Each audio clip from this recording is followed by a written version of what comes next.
warahmatullahi wabarakatuh. Kembali lagi di materi perkuliahan sistem personalia ya, teman-teman.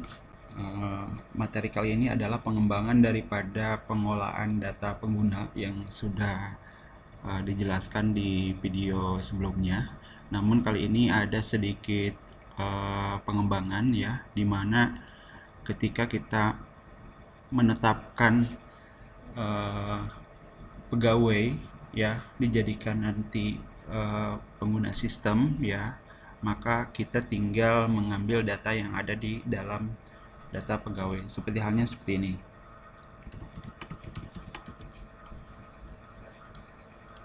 Nah, seperti halnya seperti ini ya. Di dalam data pengguna ya, data yang dimasukkan ke dalam grid, ke dalam database, ke dalam tabel pengguna adalah ini berkaitan dengan data pegawai yang ada di database HRD ya. Nah, bagaimana caranya agar kita bisa menetapkan di antara pegawai tersebut yang ada di dalam data pegawai sini, ini dijadikan sebagai pengguna sistem seperti itu ya. Kalau kemarin mulai dari nama pengguna, kemudian username, password, ini dimasukkan secara manual. Nah, kali ini ya, agar supaya sinkron antara data pengguna dengan data pegawai ya, maka kita harus merelasikan antara data pegawai ke dalam data pengguna ya. Nah, di dalam tabel pengguna di sini ya, ada penambahan feed ya, ada NIK, kemudian ada status. Nah, status di sini adalah menandakan bahwa pengguna sistem ini sudah masih aktif atau tidak ya, karena nanti kemungkinan beberapa akun bisa aja tidak dinonaktifkan ya, dinonaktifkan kemudian aktif ya, ada kalanya sistem seperti itu ya. Nah, jadi nanti teman-teman silakan bisa menambahkan ya, di tabel penggunanya ada NIK ya, ini nanti akan berhubungan dengan data pegawai, kemudian namanya, kemudian username, password, ini kemarin sudah dibuat ya, kemudian level, kemudian status ya, ada status aktif dan tidak aktif. Nah, baik, kita simulasikan dulu ya. Ini saya hapus dulu.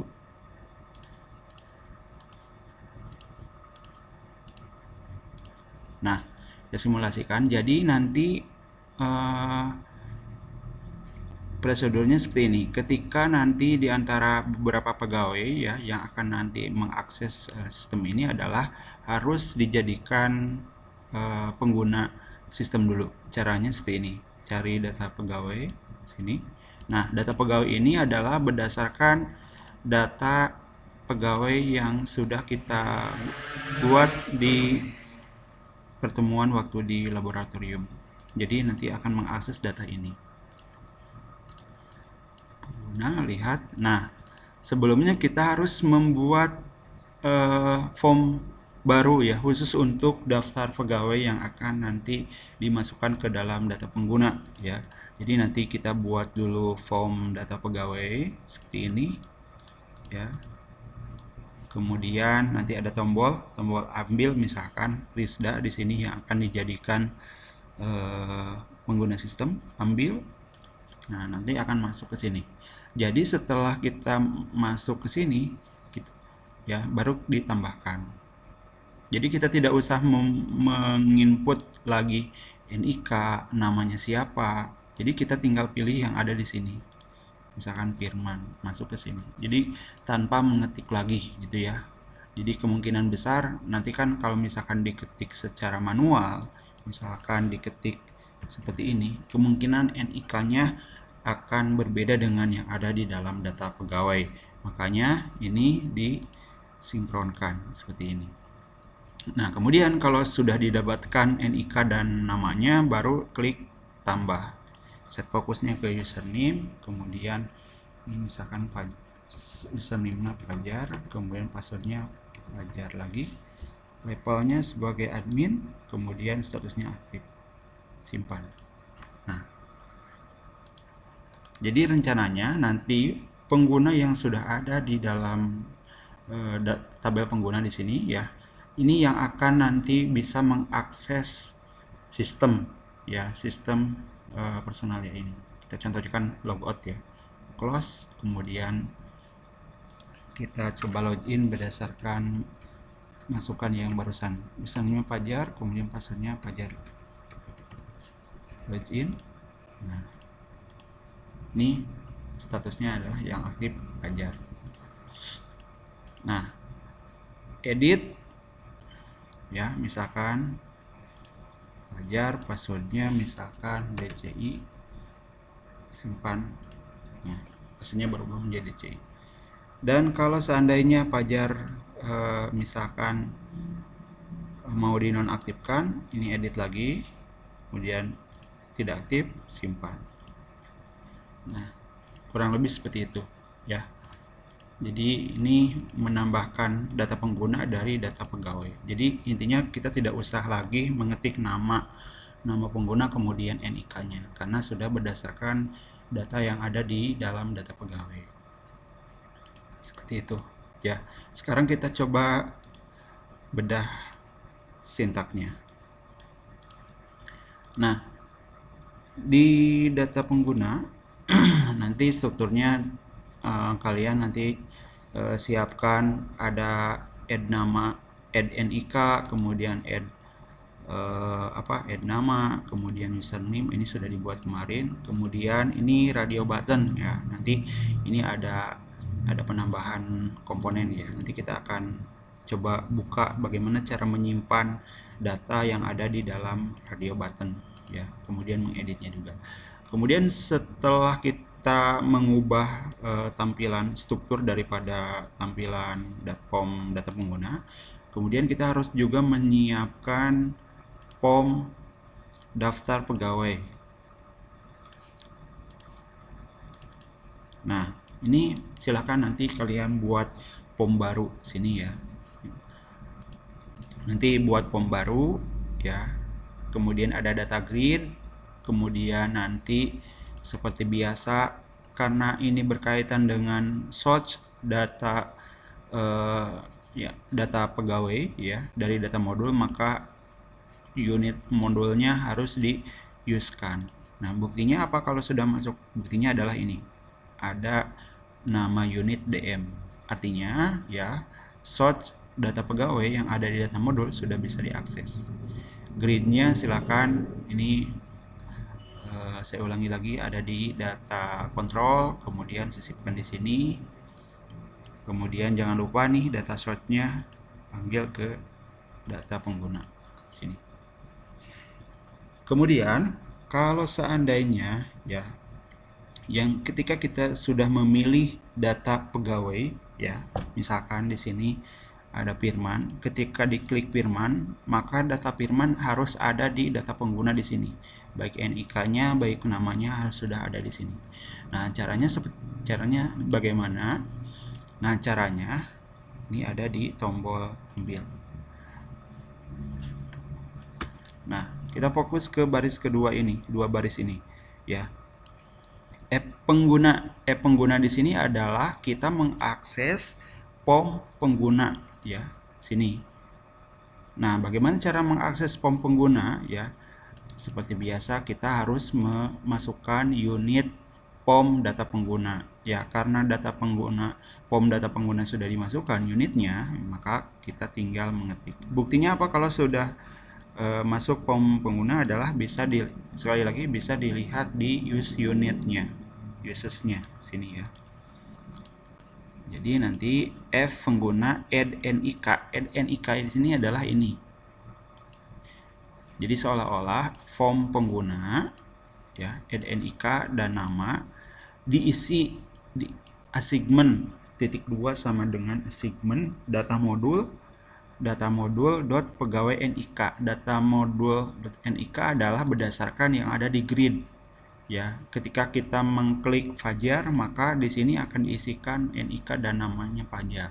Ketika kita mengklik pahala 99, maka di sini ya, di sini akan muncul pahala 99 dan NIK-nya seperti itu.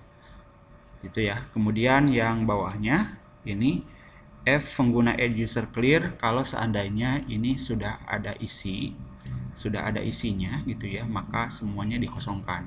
Ketika kita memilih mengklik ambil, maka ini semuanya harus kosong. Nah, kita simulasikan lagi ya supaya lebih jelas. Admin. Kemudian lihat, pilih misalkan pahala 99, ambil. Terlihat ya, ambil. Nah, maka muncul di sini ya.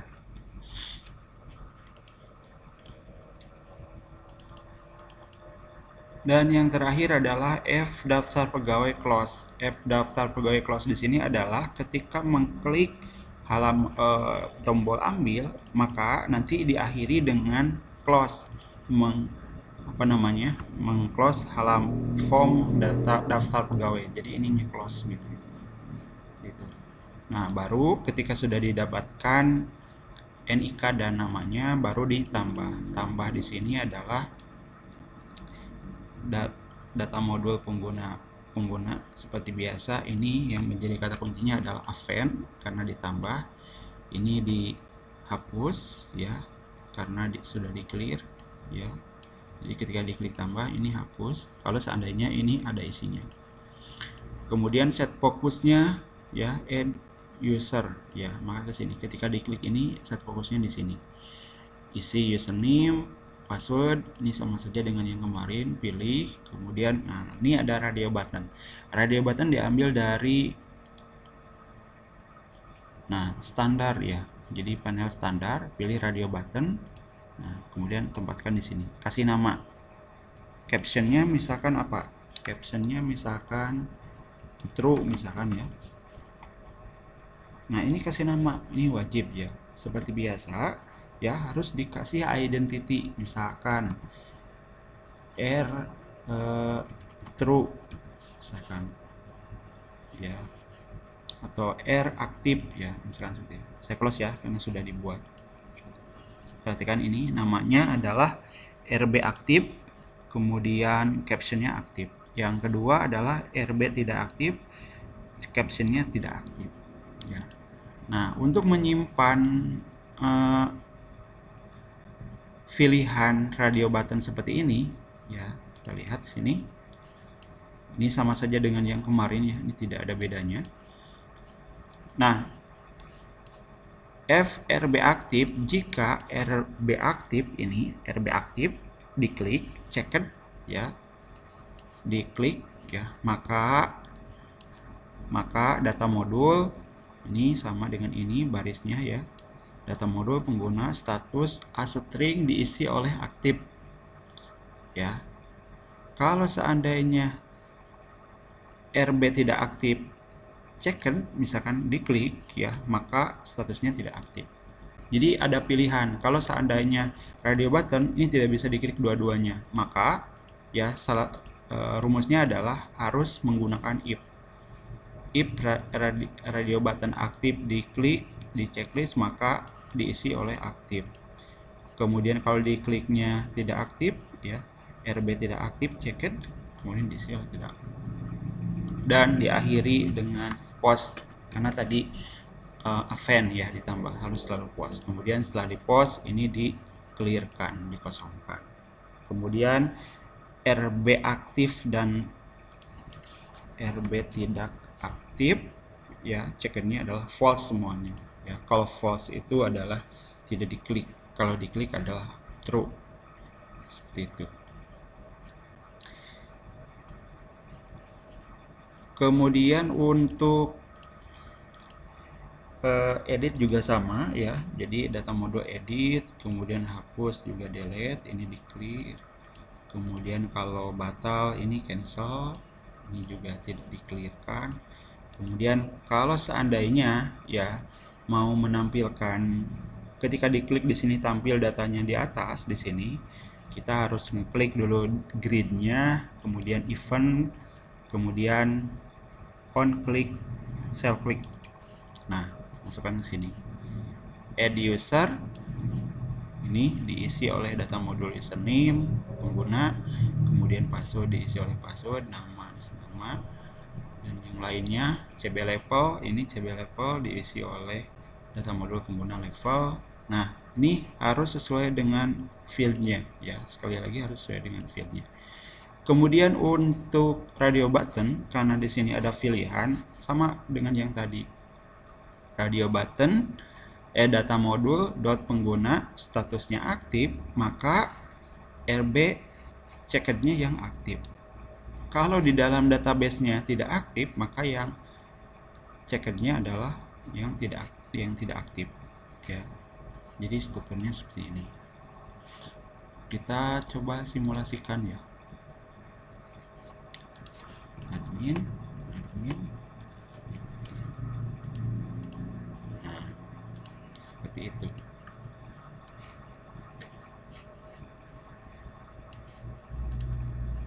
Ya, kurang lebih seperti itu teman-teman semuanya. Silakan dipraktekkan ya. Sekali lagi kalau ada yang kurang paham silakan bisa ditanyakan ya.